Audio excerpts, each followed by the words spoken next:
আমার টাঙ্গাইলে যে এত সুন্দর জায়গা আছে, এটা যদি টাঙ্গাইলে মানুষ জানতো তাহলে আর জীবনে এত টাকা খরচ করে সাজেক যাইতো না। আজকে তাই আমরা আয়া পড়ছিলাম এই মিনি সাজেক, ঘুরে ফিরে মনে হইলো আসলে সাজেকের থেকে কোনো অংশ কম না। তো আসসালামু আলাইকুম, কেমন আছেন সবাই? আশা করি সবাই ভালো আছেন, আমি অনেক ভালো আছি। তাই সকালবেলা ভাই বেড়ার দ্বারা মিলে বেরোলাম মিনি সাজেকের উদ্দেশ্যে। ও আর একটা কথা, এই মিনি সাজেকটা কোন জায়গায় আনে করে তো কোয়া হইলো না। জায়গাটার নাম হলো মাইদারচালা। ববুর বাস স্ট্যান্ডে যাই হেরে গাড়ির মধ্যে তেল তুলে নিলাম। তেল তুইলে আর দেরি না করে একবারে গাড়ালের উদ্দেশ্যে রওনা দিলাম। কিছুক্ষণ আওয়ার পরে আমরা গাড়াল বাস স্ট্যান্ডে বললাম হিন্দি কিন্তু মাইদারচালা যা লাগবো।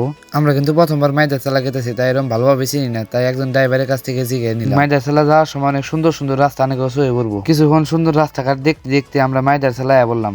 এখন সামনে একটা পাহাড় আছে, মূলত আমরা ওই পাহাড়েই যাবো। আমরা হুন্ডা নিয়েছিলাম, দেখে পাহাড়ে উঠতে কোনো কষ্ট হয় না, এরা হুন্ডা ছাড়া যদি দেখেন একটু কষ্ট হোক। আসলে মাইসে যে কয় ঠিকই কয়, এই জায়গাটার সাদেকে থেকে কোনো অংশ কম না, যে কেউ লিহার দেহা ভালো লাগবো। সবাই মিলা কিছুক্ষণ ঘোরাঘুরি করলাম। খাইলে আমরা দেখলি তো হবো না, আনে করে একটু দেখাই।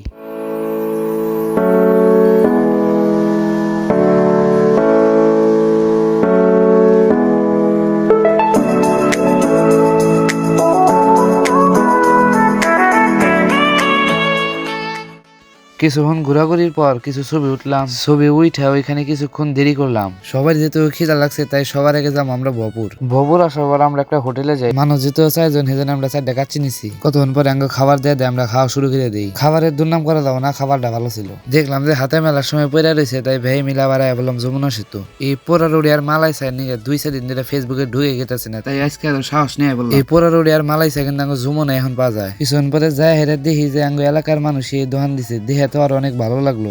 দোকানের মধ্যে ভিড় দেবো যায়, তাও আঙ্গ দেহে আর থাকা হলো না। আইসা আঙ্গুর সাথে একটু সময় দিল। সত্য কথা কবার গেলে এত সুন্দর জায়গায় দোকানটা দিছে, অনেক সুন্দর মনোরম পরিবেশ, পাশে নদী, হাতে 1 কাপ মালাই চা, আর কি লাগে। কিছুক্ষণ পর আঙ্গুর রুডি আর মালাই চা দেয়। সত্যি কথা কবার গেলে এর টেস্ট নিয়ে কোনো কথাই হবো না। এই মালাই চা যদি খাবার চান তাহলে আনাক বলে যমুনা সেতু পাথরঘাট, আর পাথরঘাটে আয়া হেরা যে কারো কাছে পেলি কালো বুঝে লাইভ ফুডকাট কোনটা কয়ে দিব। তো আজকের মতো সবাই ভালো থাকেন, আল্লাহ হাফিজ।